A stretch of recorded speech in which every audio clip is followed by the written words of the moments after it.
Alex Tirapelle, welcome to the podcast. Thank you. Yeah, I'm excited to have you. We just got done watching World Championships. I know you were at the Elite Eight duels last week. Give us your thoughts on the last couple of weeks of wrestling, maybe starting with the Worlds.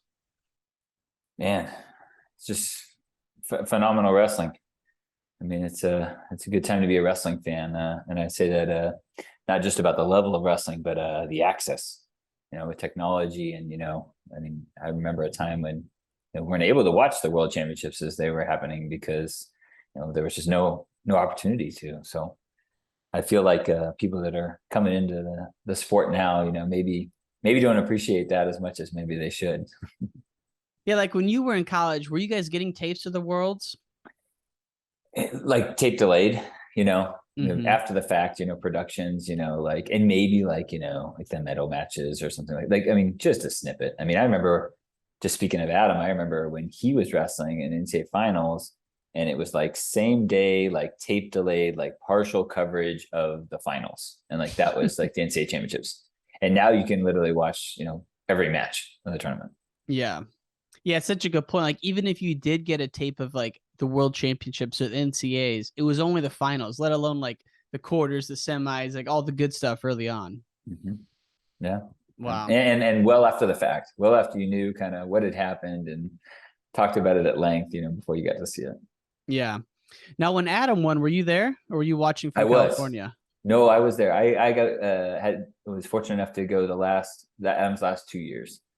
I was early high school when he was getting into college, and I was not invited the first part, his freshman year, his sophomore year, but by his junior year I got the invite from my parents. They said, okay, you can come. So that was good.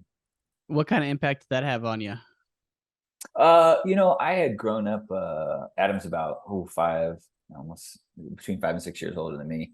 So I had really grown up kind of following his career from the stands, right? I mean, my dad was a coach, right? He was wrestling. So it's like, obviously my mom and our siblings were at everything. So, I had just kind of grown up like watching Adam like win. Like I remember in high school, like when he lost, it was like so like surprising, it was like so like, what? Like, what are you talking about? Like, he's not supposed to lose. Like, I mean, he always wins. Like, so I don't know. I feel like I had a different image, of Adam as a wrestler, just being younger, and not understanding, what it takes, at that level, and what, how hard it is to be that, consistent. Yeah, that Tony Davis match when he was a junior was crazy. Like a couple scrambles in there, a couple like off the mat things. Like that was a wild one. And then for him to get back the next year, man, what kind of nerves did you have watching the finals match? I never really got overly nervous watching Adam wrestle. My younger brother, watching Troy wrestle, I would get nervous for.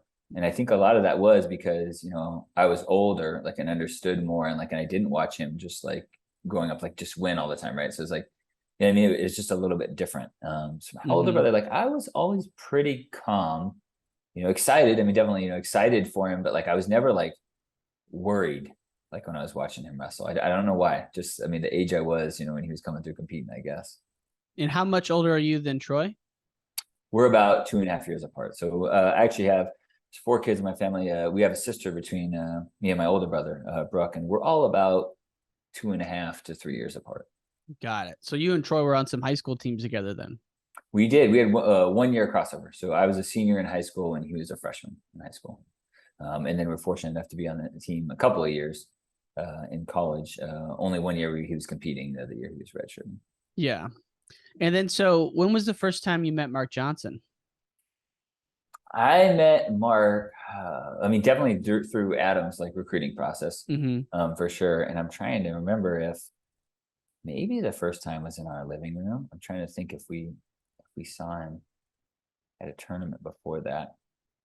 I definitely remember meeting in our living room for the first time. I think that was probably the first time.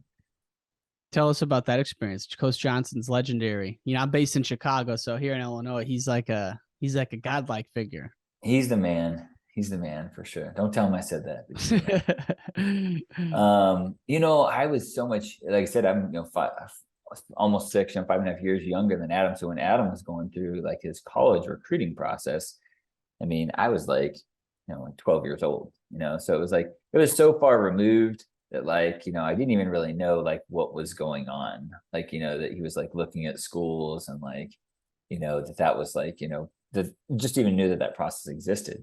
All I remember is, yeah, we had some people come, to the house, and they were always, dressed very nice, right? They come in with the suit and they'd come in and sit down, and talk. And usually we weren't even involved, in the talking so much. We were more so just like say hello, me and my younger brother, just, introduce, maybe a few minutes, and then we're off doing our own thing. So, but I remember Mark coming to our house, and obviously got to know him, very well, with Adam there, during his, college years, during his competitive career, and then, as well as, mine and my younger brothers as well. And were you considering going to anywhere else besides Illinois? People always ask me, like about like my college decision and stuff. And because Adam was there while I was like coming up to like on that process, like it just made it really easy for me to get to know Mark, Jim Heffernan, their staff. And yeah, we just got to know them and the guys on the team, really well while Adam was competing in his first few years, before, I had to make a decision. And we just really like those guys. Just got a sense that like they just, treat people really well. Like I said, my dad's a, teacher coach, and, we have very, very similar philosophies as far as like, hey, there's a right and a wrong way like to treat people, right? It doesn't matter, if you're the best guy on the team or the worst guy on the team, like you're treated with, the same level of respect, right? And you're held to like a similar standard too, right? Like there's a minimum level of commitment to be on the team, right? That's what makes it cool, is because, as long as you meet that commitment, like, you feel valued, right? And you feel like you're an important member of the team, as opposed to like, well, there's a lot of, I don't know a lot, but certainly some, programs, teams where, hey, it's, it's very clear, hey, these are our, 12 to, 15 guys that we think can score us points in the NCAA tournament. And they're really all that matters, and the other guys are just they're just there, right? They're just a byproduct. Where Mark was never that guy. Treat all of my experiences, all my interactions with him was, he treated everyone, like they brought value. And those were very Illinois heavy teams back then. Like outside of like Jane and I and you, I mean, it might have been all Illinois guys. Yes, predominantly Illinois. Most of them from the Chicago area. Learned that right away when I went to school, and you're asking people, meeting people like, oh, hey, where are you from, type of stuff. And they'd say somewhere, and I hadn't heard of it. It's like, is that a suburb of Chicago? And they'd be like, yeah. It's like, okay. So I figured that real quick, that everybody was from Chicago suburbs. And don't claim that you're from Chicago if you're not actually from the city of Chicago, because that really irritates people that are from Chicago. I learned that right away too. People skin you for that up here. It's crazy. So you get in there, and like, who were you rooming with your first year at Illinois? I was freshman roommates with Kyle Ott. Oh, okay. We were both out-of-state guys, coming in. Obviously he was Ohio, fantastic wrestler coming out of high school, a little bit closer, a little more regionally. But yeah, we roomed together freshman year. Was it hard to redshirt after being like the guy in high school all those years and like kind of take a step back?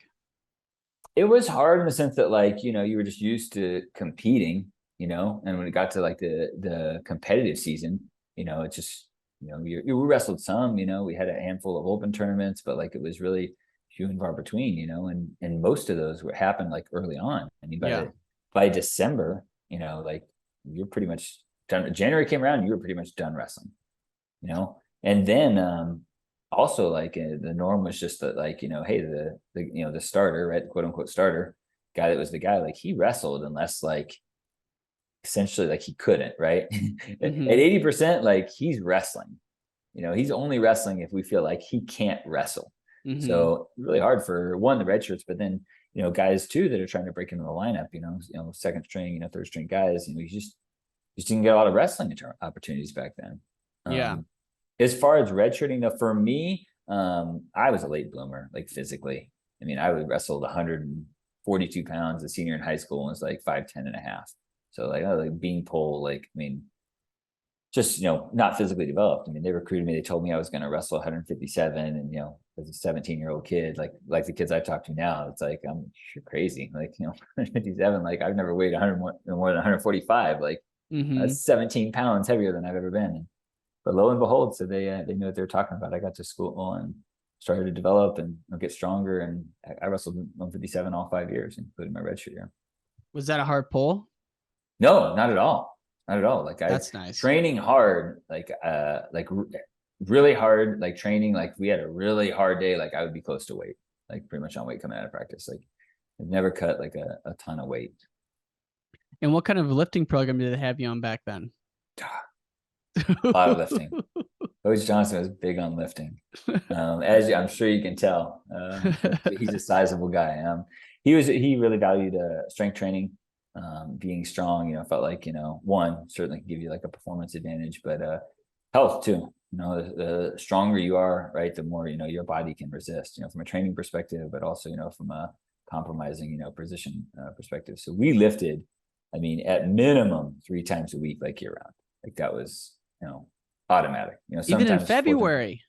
Yeah, even in February, we're getting 3 lifts in. I mean, maybe like week of the Big Tens, week of the NCAAs. Like it was pretty much. I mean, you lifted. I mean, that was really important. Mm-hmm. Yeah, I know those. Coach Johnson. That picture of him in the 1980 Olympics. Like it's. I think it's like right before that, but he's legendary in that picture, and he's just jacked. And all those. A strong dude. Yeah, all those Illinois guys talk about the weight program, and the reason I was asking you is because, to your point, like at 157, you look pretty lean, and like I didn't know if you were all in on the weight program or if you were one of the more wrestling junkie guys, or did you like getting in there and pumping some iron? No, I mean, I wouldn't say I was the guy who just like naturally like love the weight room. Like I've been around people that just just love being in the weight room, right? Like they love the culture, love the the lifestyle. I would say for most of the stuff that I did outside of wrestling, it was like means to an ends, right? Like I understand this is important, to do what I want to do in wrestling. And so like, I'm going to value it and take it very seriously. And that, I mean, applied to, lifting, that applied to running. I mean, like pretty much any, non-wrestling activity. Yeah. But I certainly needed it coming into college. Well, like when you were back in high school, legendary career, 3-time state champ. And what was your routine like? Were you just doing the 3 p.m. practice, or did your dad have you on 2-a-days basically all the way through? No, we mainly was one practice. Now this is a long time ago. I mean, I graduated high school in 2001, so certainly things have changed. But generally speaking, in the season, I mean, I just had my wrestling practice, and then I would run home. We lived about 3.5 to between 3.5 and like 4 miles from the school, and I would run home 2-3 nights a week. And that was just really kind of extra cardio. Yeah. We didn't lift much like during the season. I mean, we did, like wrestling exercises, that type of stuff, but like weight room lifting, had PE, like lifting class, where I could get, 45 minutes in, work, but it was more like, circuit type lifting. I would say at Illinois, like we did more traditional, like, weight room, like strength training. I mean, where you're in there, I mean, and it's a solid, hour 15, and like you're busting your butt the whole time. Right. And you got a strength coach there, and we were fortunate to have some really good strength coaches over the years, and taking you through, making sure that you're getting the most out of it. And when you're going through the preseason, and I'm just curious, like back in that era, early 2000s, what did the preseason look like, and how has it changed to what you're doing now with your guys at American? At the college level, preseason wise, I would say it hasn't changed too drastically. A lot of running and lifting. We weren't on the mats very much, particularly early on. We started school usually like the 3rd week in August. I think people have started to get on the mats earlier. And I think the challenge there is kind of, holding the reins on guys and not, resisting the urge like to jump like right to like live wrestling, right? From like a health perspective, right? College season's a grind, and you want to stay healthy. Durability is a big part of our sport. But 2, also, I think for young guys coming in, it can you want to avoid like trying to establish them like a pecking order like too early on, right? Because that can stifle young guys' development. Particularly guys that are on the fence for like red shirting or not. Man, if they come in, and get on the mats and are wrestling live in early September, I mean, odds are they're getting their butt kicked a little bit, right? I mean, they're taking it on the chin. And then what can happen is, right away, they just fall into that, like, well, I'm going to redshirt. And that typically doesn't bode for like a really productive redshirt year, if that makes sense. Yeah, it does. I never thought about it that way. Is that something where when you were coming in early on, you got a couple whoopings as well, or were you pretty Oh solid yeah. coming in? Oh yeah. I could compete because I could wrestle on the mat pretty well. Mm-hmm. Like I was pretty good at getting away, and I could like hang on to guys, right? Just not necessarily really like beat them up or turn them or anything, but like just stay on, rodeo ride, right? Like riding a rodeo. But no, we took beatings. I mean, we had a pretty good freshman class. I mean, myself, Kyle Ott, multiple time champion out of Ohio, got Cal Ferry, Illinois guy, multiple time state champion there. And I remember walking back to the dorms. I mean, after practice, early on in the fall, and counting how many takedowns we got, collectively on one hand. It's like, oh, did you get one today? No, I didn't get one today, man. I got one. Oh, congrats, man. That's awesome. Like, and it's just a different level. Yeah. Who were some of those guys you were rolling with early in your career? The older guys on the team that were kicking my butt, Griff Powell was there. He's an NCL American 57. Matt Lackey obviously was there. He's a year ahead of me. 3-time All-American national champion. I'm trying to think of other guys like around my size. Way back when. Mike Castillo, NCAA qualifier. Ryan Berger, NCAA qualifier. It wasn't like we were coming into the Jordan Burroughs or the Kel Sanderson or something like this guy that's just like revolutionized like the sport type of thing. It's just, it's just a different level. These guys have been in college, a couple of years, and they know what it takes, and it's just a different, training intensity. Yeah, no, Lackey was from the same hometown area where I'm from, and he was was a legend, but that guy had a really kind of athletic, unique feel. What do you remember from putting your hands on him? Yeah, very, very shifty.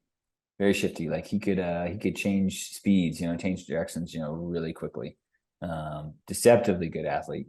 And one of the, I mean, maybe the best, but like certainly one of the best, if not the best, like competitor that like I've been around, like in like a personal sense, right? You guys know that guy. Like, I mean, the more lights that were on, the more butts that were in the seats, like the better he would compete. Mm-hmm. Which was, it was a blessing and a curse, because like when the stakes were high, like he'd be awesome. That's the guy you want out there. But if you wrestled like someone that like wasn't overly competitive and no one was really there and the energy wasn't there, like he tended to have like a lower level performance in those situations, because he's a gamer. I mean, he loved to compete. Yeah, no, he was that foot sweep. Everyone knows him for that, but man, he was doing stuff like that for a long time, and really, really amazing career. And so when you first got into the lineup as a redshirt freshman, you went through the Big Tens. I think you got 7th at the Big Tens, and then had an incredible NCAA tournament. We're going to talk about that, but like, what was like your first Big Ten season like for you, like January and February as a freshman? I had a pretty good sense of what I was getting into, mainly because I followed my older brother. By that point, kind of seeing kind of who they wrestled, how long the season was. I mean, it's different than experiencing it firsthand for sure. But I wouldn't say I had what you may see some days, nowadays, like with some freshmen, like where it's like your first college season. It's like, and it's long. I mean, it's a lot longer than a high school season. All of your matches are more competitive.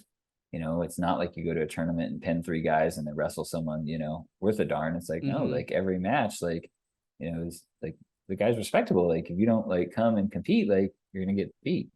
And so a lot of freshmen nowadays, I mean, can get sucked into that, and can have a hard time, come that, January, February, they're like ready for the season to be over. Yeah. I didn't feel like I fell into that too much.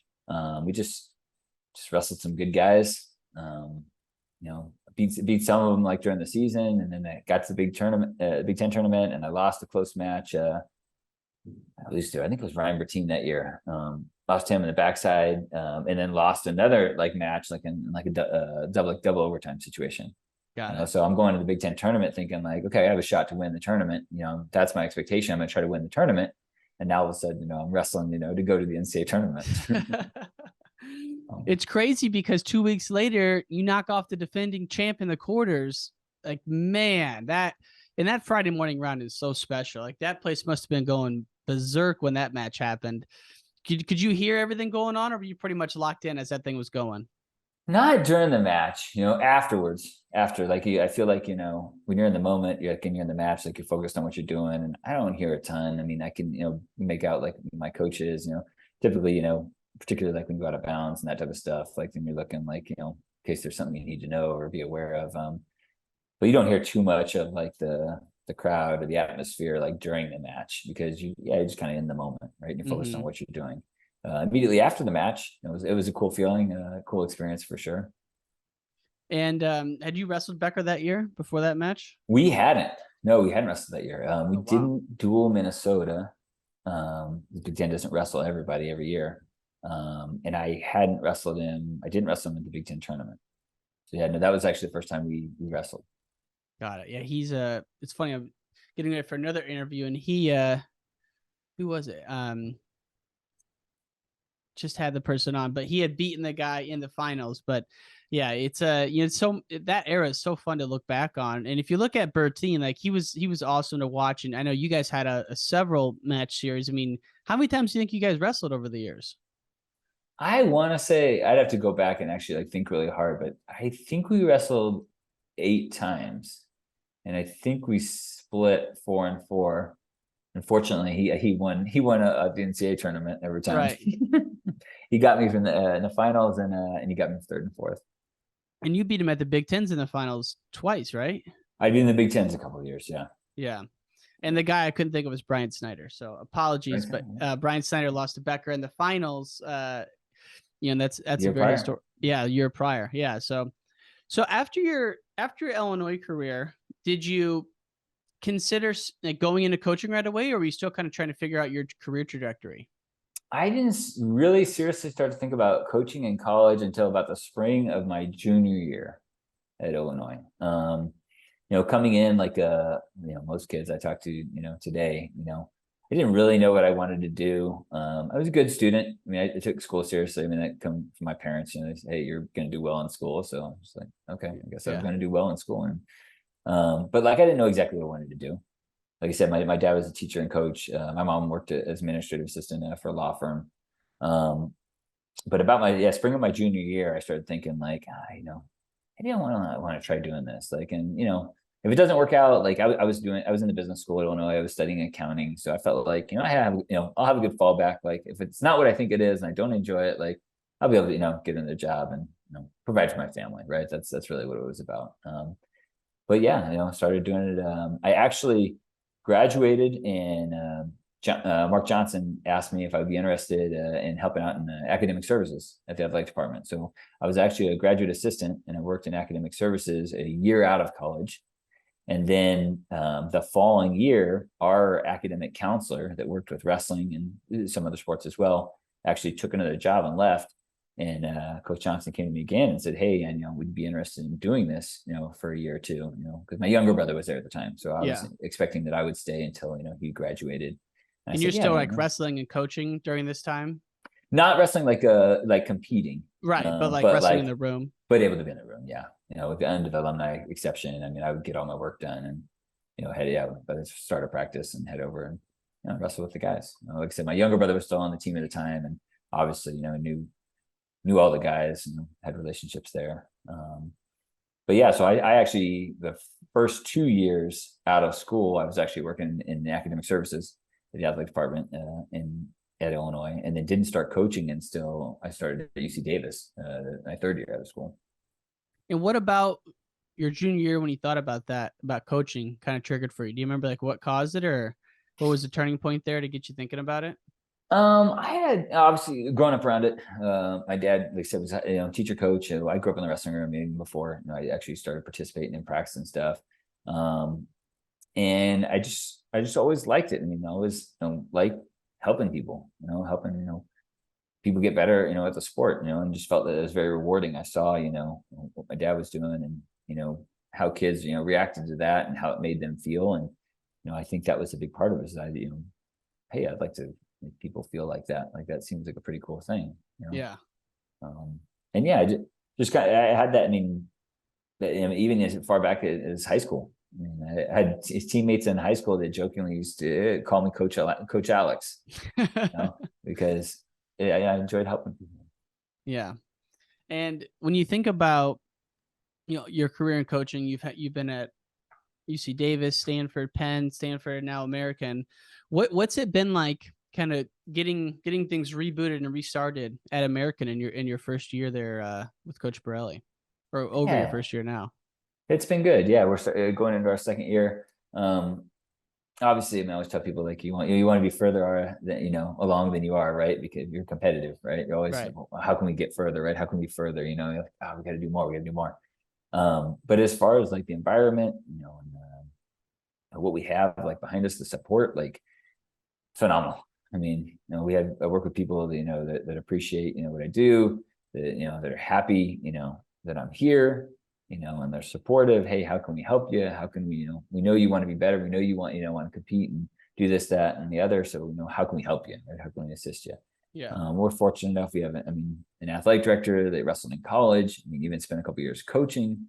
We've got strong, alumni, donor, alum that sits on like the board of trustees.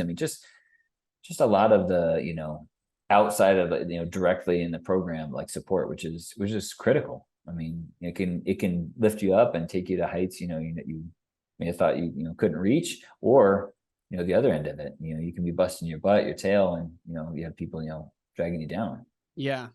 It's really Yeah. I important. mean, having the AD who is a former wrestling coach, that's awesome. That's huge. Wow. Huge. What's his name?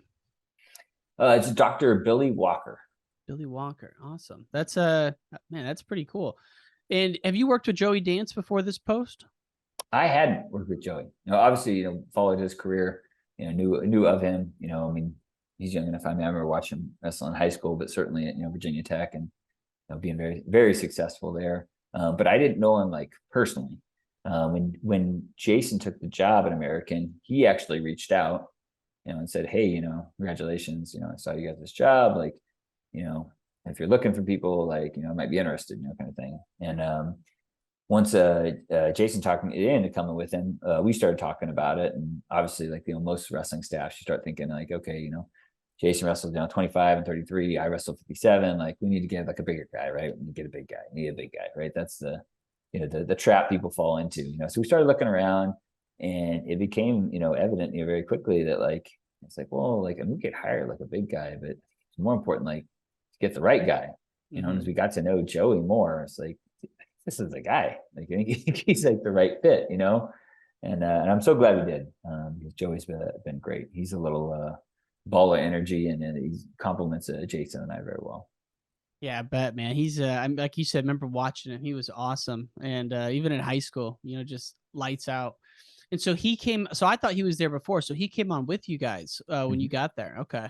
Yeah, Jason was hired, maybe like early May. I joined him officially, I think like mid-July, and then Joey came in early September, I think, officially. Got it. And so, with the whole craziness of the Stanford thing, when did you did you have another job, or like were you still in Palo Alto? Like, walk us through kind of the timeline of Shane won it the 1 year, a lot of momentum. Second year comes around, and when did they announce they were going to bring it back, and kind of where were you at with that whole process?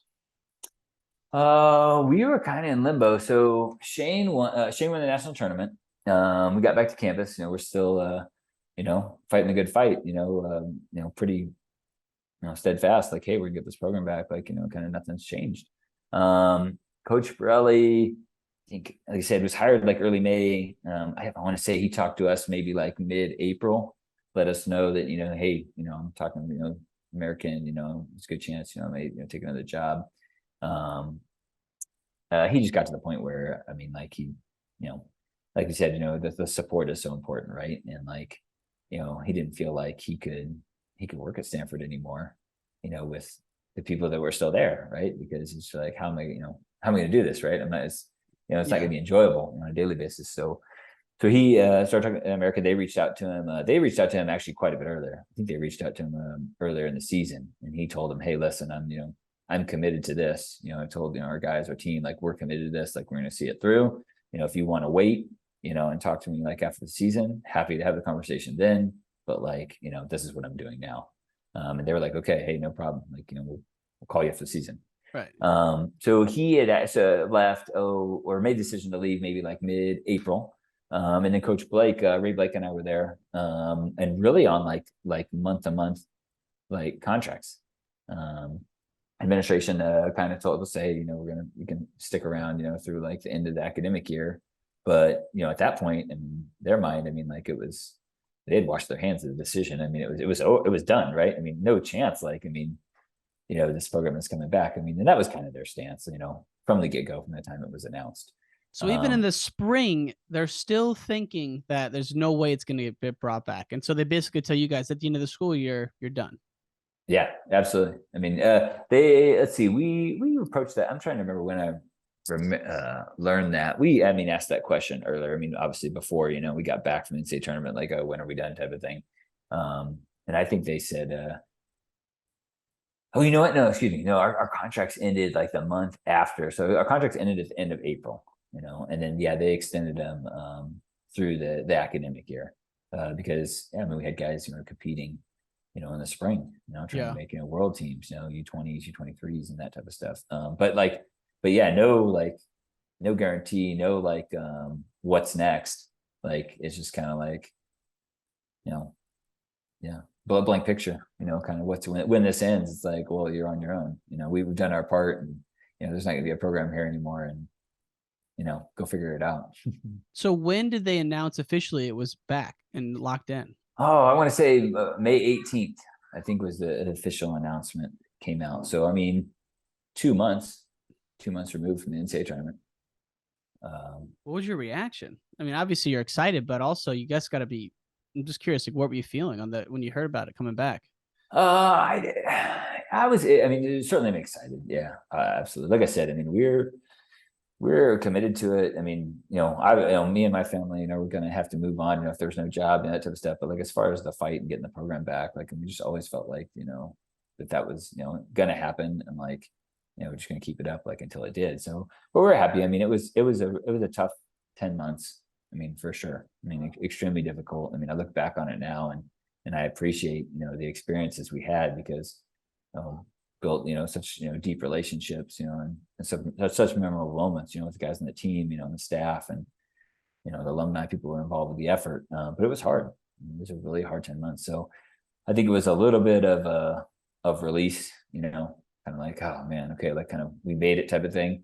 But then I would say it was short lived. I mean, that was just like oh, so pumped it's back. But then Ray and I mean, like, shifted gears. I mean, within 12 hours, it's kind of like, okay, like, hey, what's next? Like, we got to start, we get this program going. Like, we hadn't been recruiting, obviously, for a year, because it's tough to call people up and tell them come to your program when the school is telling you there's not going to be a program. So we started thinking about, getting the program, back on the right track again, and, what we're going to need to do. So obviously we wanted to talk to the administration, figure out, okay, hey, the program's back. Like, what does that mean? Like, are we still welcome here? Not like, and trying to think about, tomorrow and like, okay, how do we get things rolling again? Would they meet with you or no? Oh yeah, we met with them very quickly. I mean, within a few days for sure. We had a meeting, the athletic director and a couple other like kind of senior administrative fellows. And that had to be something. That had to be something. Here we are, guys. It was because I mean, yeah, our expectation was, the whole time that like, that we're going to be around and that like, the program's not going anywhere, whereas like I said, I mean, they made a decision and it's like, never look back. Like, it's like, for sure, these, and so you can imagine, yeah, the things people are willing to do and say, and they, don't think like, those people are going to be around anymore. I bet. But yeah, we met with them. They were cordial, about it. Basically said, hey, yeah, we're going to open this up, and, we're going to look for, a coach and you're welcome to apply. But, I mean, reading between the lines, we knew that we needed to get our resume updated and start looking elsewhere. Let's just leave it at that. Yeah. And if you, obviously you end up with Coach Borelli again, which it's awesome. You guys are out there at American and, the South. I don't really consider DC the Southeast, but if I look at where it's at, it is a little bit, and so that's really growing right now. And No wonder you're out at the Elite Eight duels that the Cliff Fretwell's putting on. But if you had to look back, and this is the last thing on the Stanford piece, because obviously this whole bringing it back is you guys raise so much money. So, I mean, I can't imagine how much experience you have now in relationship building, fundraising, organization. Like, really, all of that was done through you guys. Why do you think Stanford dropped the program to begin with if it wasn't a money thing? I mean, I would only be speculating. I mean, I don't think anybody will ever know like the real reason. Aside from, yeah, I mean, we just got to the point where like we pretty much proved, that, well, it's not money. I mean, right? I mean, because yeah, that's how we started combating the problem initially. It was like, okay, like what's the cost thing? We started fundraising and got people, involved and showed, hey, people care and they're willing to, put their money where their mouth is. And yeah, it just got to a point where it became evident that like, well, it's not a money thing. They told us, we started really hitting, big numbers, like we surpassed like $10 million, which is like pretty sizable amount of money, and we had meetings and they basically they essentially just told us that like no amount of money like would change the decision, which is like, I mean, What the heck does that even mean? It doesn't make any sense, right? Yeah, like, I mean, what? Yeah. I mean, I'm not a, yeah. But so you guys raised, is it what was known as the largest endowment in wrestling at that time? We raised early on. I mean, in a matter of like, man, I want to say I'd have to go back. I mean, I'm just going off the top of my head. I have to check like timing of it. But when the matter of, less than 6 months for sure, I think like maybe 3-4 months, maybe like we raised like $12.5 million, in pledges. But then actually, to tell you the truth, the funny thing is like we stopped like that is our focus. Like that was our focus and we were raising money. But then like when we, like I said, we had that meeting and they were like, well, no amount of money. It's like, well, that made it very obvious that it's like, well, we're spinning our wheels here. Like we're not doing this anymore. Like, obviously there's another issue, right? There's something else we have to address. And so we started going, other channels, other avenues to figure out like, well, what's the issue then?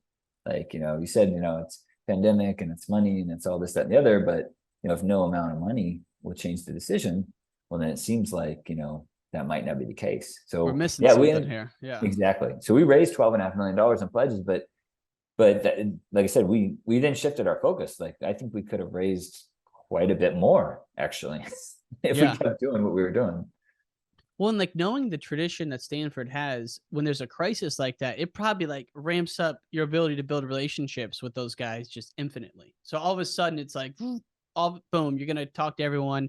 You raised 12 million, which it's like, the reason I bring it up is that it's just exciting that programs can do that if they mobilize. And like, I hate every time it comes down to this. It's like, well, if you were raised 12 million, maybe the program wouldn't have got dropped in the first place. So like maybe, and like not you guys specifically, I'm just talking wrestling programs. Like every time a wrestling program gets dropped, there's this rallying cause.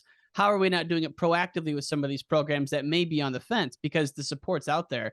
Stanford, you never thought it was even an option because it's one of those bellwether programs.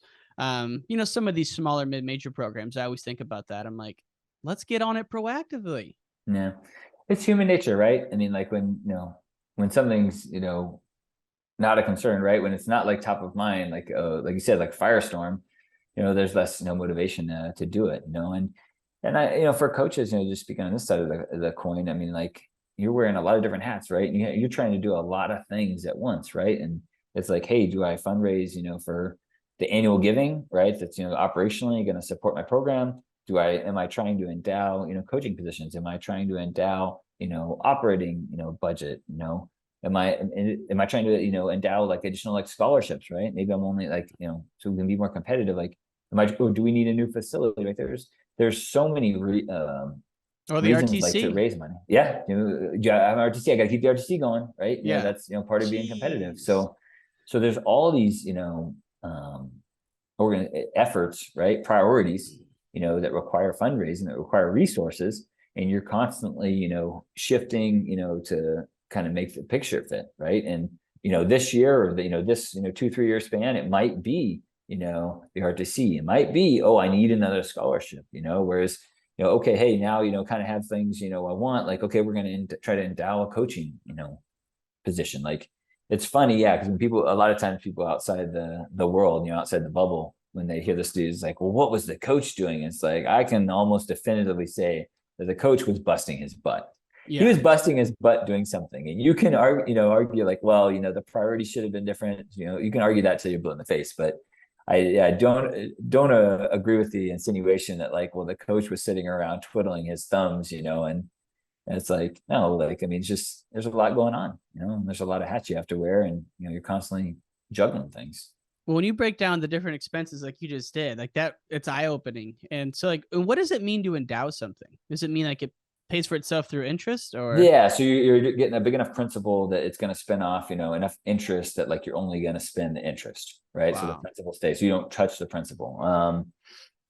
Best example I think of is pretty sure, and again, don't quote me on any of Yeah. this, but I believe the Atlanta Wrestling Club got like a $5 million endowment, right? That like, okay, hey, this is the principal, right? And then they use that, interest off that, donation, that contribution for operations, right, of the club. And I don't know that they use that for training, competition expenses, paying housing, food for like resident athletes, however they use it. But like Sure. then the idea is like, yeah, you leave the principal so that you always have the interest coming off. Got it. Okay. Now that makes sense. And yeah, you think about operational costs, coaches, scholarships, and then just the, just the budget alone to make things happen in the off season.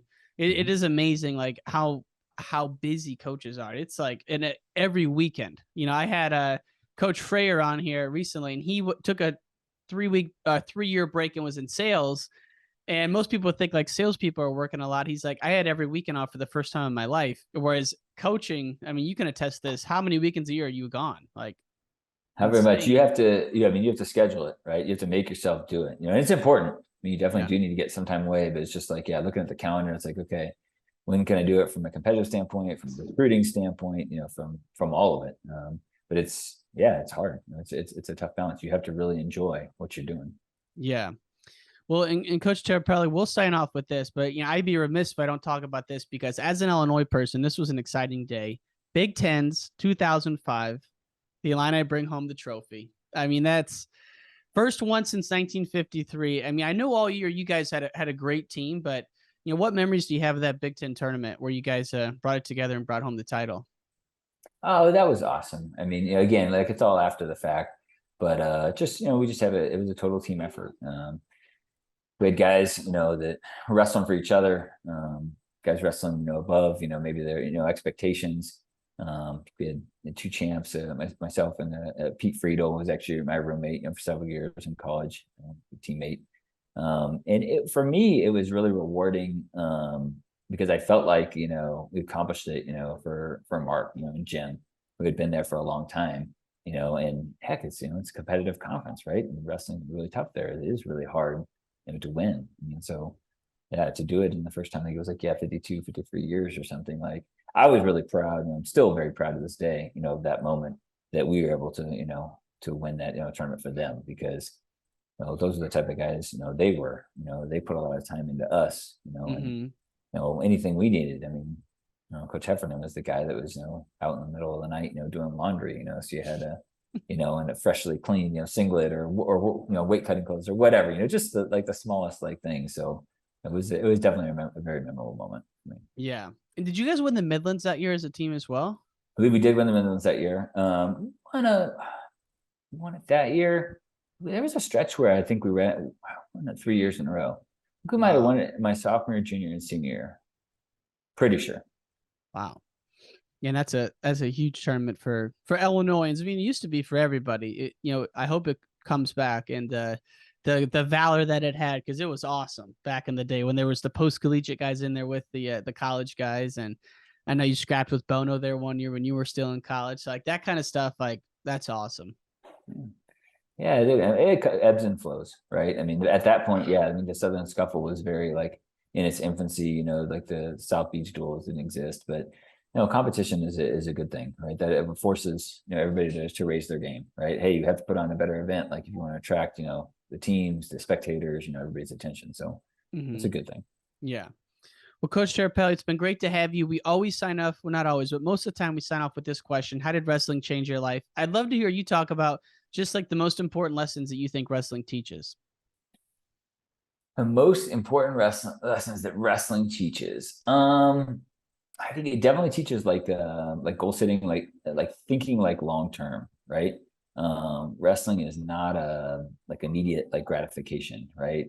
Talk to people all the time when we do like camps or clinics or even our own guys really, but like there's really no like secret moves, right? It's not like, hey, I'm gonna show you this move and like that's gonna do it, right? You know, that's all you need, and you know, you'll be successful in this sport. It's like, no, like you really have to, you know, become, you know, a student of your craft, and you have to always be looking, you know, to improve, to get better. I mean, for me, you know, at this stage, you know, my competitive years are no long behind me, but like I'm still like, you know, learning things, you know, new ways to do things, and you know, better ways to explain things, you know, like why, you know, it works, you know, better that way.